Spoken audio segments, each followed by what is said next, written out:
Ziplines have been around for years, attached to tree forts and part of summer camp adventures. Today, they are big business. My career has been traveling the country, consulting, installing, and operating zipline tours. I've made my mistakes over the years and shoulder the stress of business every day. Join me as I apply my knowledge, skill, and money operating my business. Watch me let it all ride on the line. Previously at Zip Away, we wrapped up construction and off-the-grid mountain adventures in Tennessee. The quick jumps and belay lowers are now installed, and it's time to let Monty and Janice experience some of the elements of their brand new course. We go for thrill factor, folks, and let's see how Monty and Janice respond. Nice! And I do not like heights. I know you don't. At all. Okay. Sounding good so far. You could have warned me! You could have warned me! Woo! This thing's awesome! Woo! Janice's turn. Ah! Oh, listen to those giggles. It even has veteran Clayton getting his heart and adrenaline pumping. I think we've got a home run. Well, folks, I think we nailed it. This project, well into the 6 figures, was a big test on myself and Monty and Janice. But as usual, my crew and Clayton come through and help me out, and we deliver a great project. So we'll go through and kind of zip the course for our own fun and double check everything, along with a little bit of reminiscing of some parts of the project that were funny and entertaining. But before too long, we'll be back here doing training for the guides, and the construction side of it was challenging, and even found the occasional oddity of a broken clamp on some commissioning inspection. But now that the course is complete, the rides are true and great. We're ready to go home for a break and return later for training. Having enjoyed a short break at home after the build, it's now time to head on back to Tennessee and train the newbies. The sun is out, the weather is warmer, and Monty's in great spirits as he tries out his new wig from Packing Materials. Day 1 of training is always a little slow, but teaching the importance of equipment inspection, proper fitting, what to expect, and proper operational procedures are all an important skill set for the guides to master. Now it's time to thin the herd. We're gonna jump them. We're gonna swing them. All right, after that, being petrified of heights, I'd let anybody do it. We survived. We did survive. Woo! Then we're gonna zip them. We have to see who can handle the heights and the stress, and who may not be up to the job. All right, folks, have fun on that super zip half mile. All right, bye.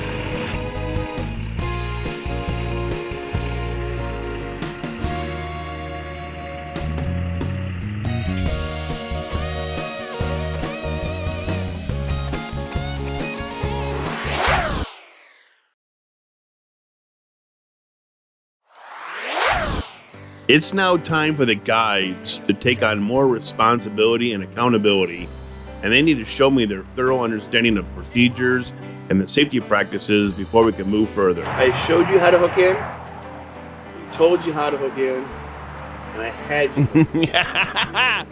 I love this part of training. It always arrives. Now, I've trained thousands of people in my career, and this deer in the headlights moment never ceases to chuckle me. It's when the staff realize that they'll start being in control of their own fall protection clip-ins for safety. Now, I'll be there for an extra set of eyes just to make sure nothing goes wrong, but this is when the rubber meets the road and they have to implement all their training and start doing it for themselves, knowing they can never have a mistake.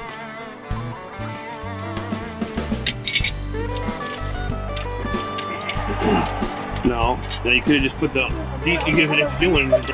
I've learned over the years as well to keep my voice calm and smooth to ease the tension on the deck. As you can see, I have everybody's complete focus now because they're in control of their own fall protection systems. Another key to successful training is practice, practice, practice. Repetition is your friend.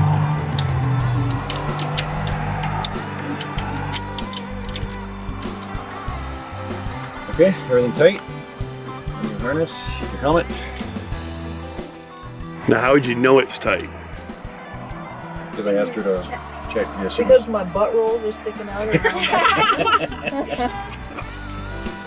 Zipping!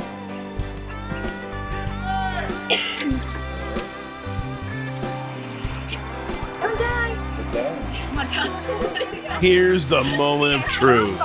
Is Martha hooked in correctly? Let's see if her zip is nice and smooth.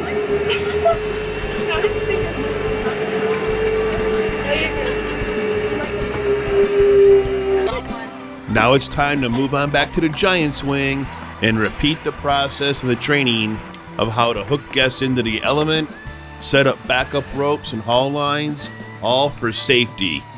Again, you can see that deer in the headlight looks as they scratch their minds to try to remember where ropes get hooked into and why.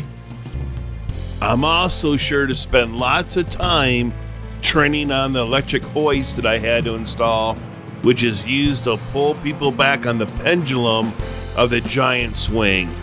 This is very specific, and there's a lot of components and pieces that have to be monitored. And then again, it's repetition time. All right, whenever you're ready, let her rip. Doing the math, they're hoisted up about 40 feet up and back behind the primary swing point. So when they release, they travel forward 40 feet to center and then about 40 feet past. So an articulating 80-foot long arch. This is really a stomach-sinking ride. It's great. Okay, you can see the tower here behind me. I got staff on top. I've been spending most of the morning in training. That's why I have a good case of helmet here. I've had my helmet on most of the morning. But we've been doing the practice zipping of zip 1. You'll see a person coming in here over my head in a second. We're gonna knot craft, safety protection, fall protection, squeeze checks of the carabiners, pulley inspections, tower inspections, just covering all the safety aspects to make sure it's a really professionally, safely run course. The staff of 8 we have here are doing a fabulous job. I'm really proud of them. They've come a long way in 3 days, and my hat's off to them for being good professionals and gonna be a great start to this new program. Now that the course is built and complete, what a transformation. When we purchased the property, just all raw land. And now we've got the giant swing, the giant tower, our amazing zipline course. So to be able to see it transform and your ideas and the building expertise of Steve and his crew, I can't be more astounded by the way that it turned out. It's always awesome when you've got a concept and it's being built and you're seeing it materialize, but when it's finished and then you actually use the products and they exceed your expectations, that's what we have here. And I am thankful to Steve and his crew and my wife for allowing all of this to come together. Having met the deadline, it's time to pack up Anka and head to Zip Rockford for projects.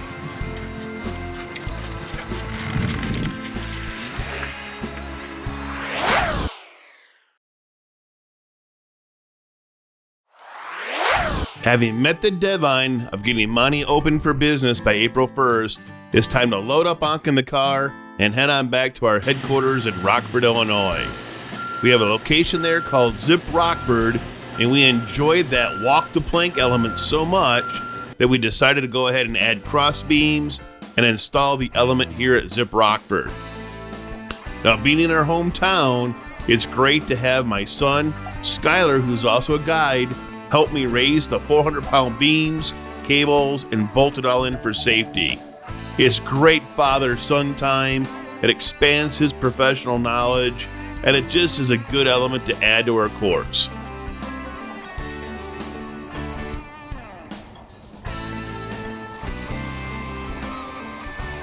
This time spent with Skylar and the other guides also allows me to teach them some builder tricks and how to do things smarter, not harder. And it also empowers them to better understand the course so they can articulate the safety measures and explain to our guests that have questions about our safety and our techniques of construction. Let's listen in as I share some construction details. Going to look nice and clean when you're done. Now I'm going to leave the tail of the cable sticking out a little bit because it extrudes over. The manufacturer says you should have the edge of the ferrule, the diameter cable, sticking out past. So you have half-inch cable, we should have a tail sticking out a half an inch. So while I make this look like an easy, boring job, keep in mind that Robo-Crimper's $4,000. They've got more inexpensive ones which are hydraulic pumping, or worse yet, the manual ones you leverage against your chest and get all bruised up. So I love the battery-powered Robo-Crimper. It's stronger than the cable. Then it's time for the first testing jump.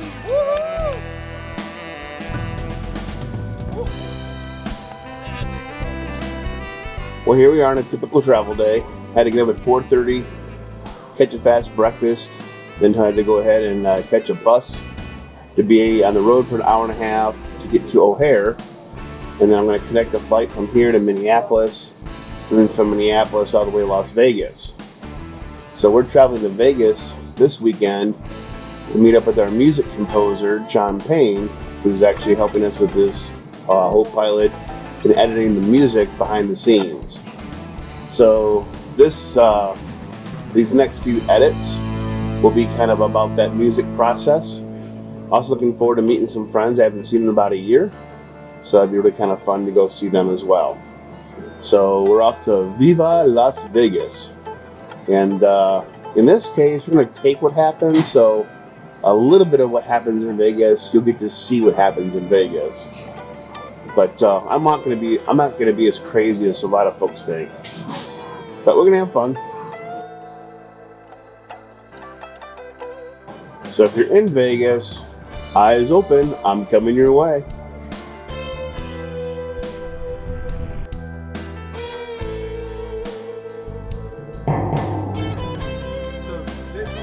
Mr. John Payne! So I'm in the studio now, and John's kind of showing me the software he's using to compose the songs and the sound effects for our TV show.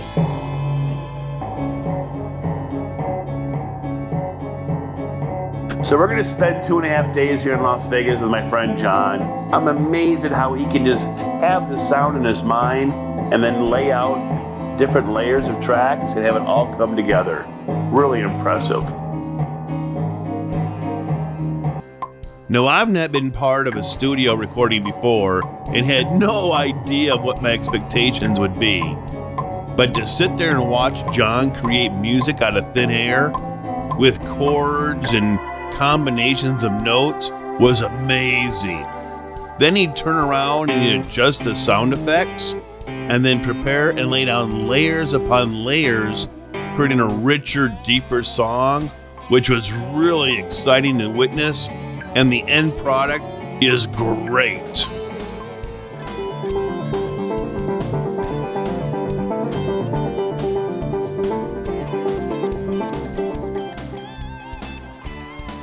I have to admit, having all those microphones in front of me made me feel like a rock star. Or I want to cut into some Wolf Magic. What's going on? As you can see, I started getting carried away and animated while I'm doing my taping. For people to zip away!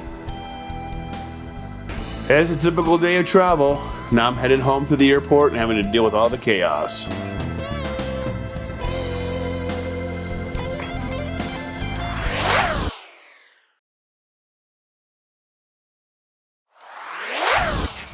Now we're going to head back to Zip Rockford and watch Skylar and the guys go through a course. We've got Kelly joining us today, who's the new superintendent of the golf park area by which Zip Rockford is located. She's never done a zip line tour before, so we're going to take Kelly through and let her experience and get her zip on.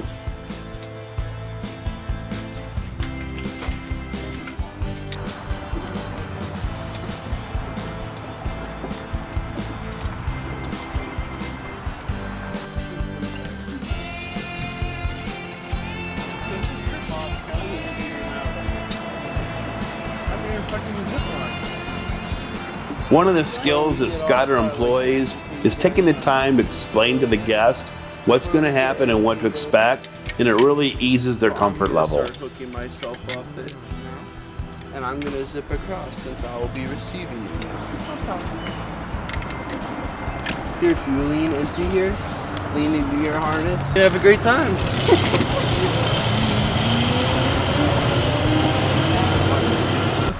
This one? Yep. Off you go.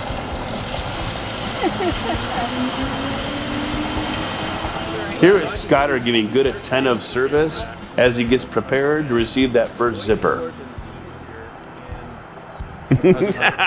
You can hear the tension in Kelly's laughter.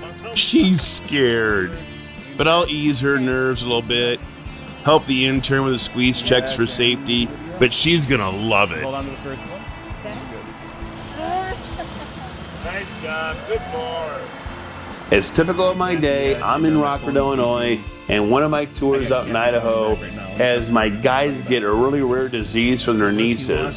So now I'm calling up the tour from Idaho and canceling and having to give refunds.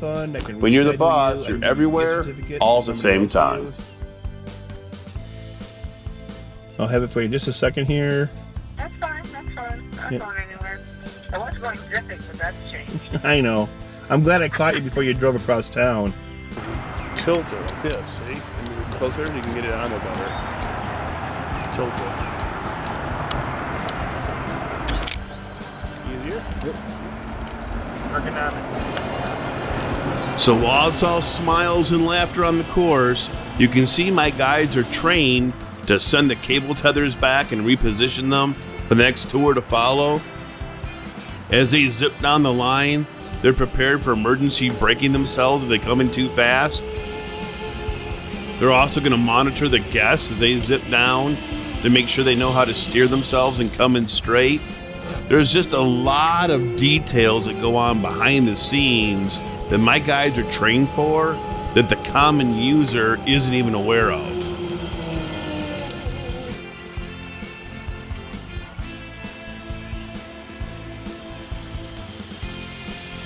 Okay, time to check back in on that tour with Skylar and Kelly. Well, Kelly must have had a good time. She's still smiling.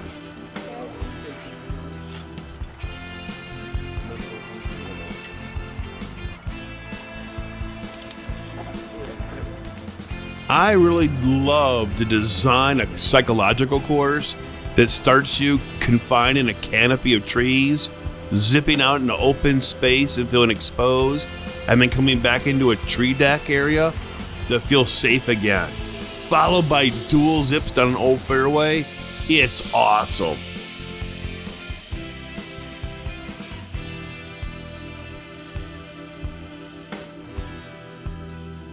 By installing those stairs in a large square, it allows us to come back later and add an element right up the center of the staircase.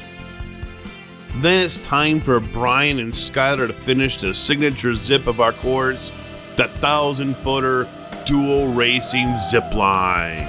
Woohoo!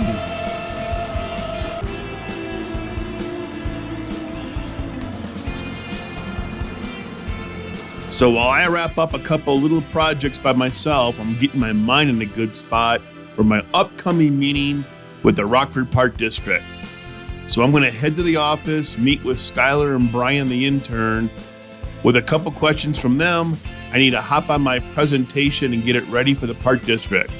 I'm meeting with Lori Anderson. She is my point of contact at the Rockford Park District, and she's assembled her marketing team to help me get awareness of Zip Rockford out to the community. They've got some great suggestions, some great marketing ideas for television, helping me save $1 here or there, and I just kind of touch base, and I'm nervous about the outcome. But any meeting that ends in dance moves is a good meeting, and it helps me get my mind right for next week's challenges.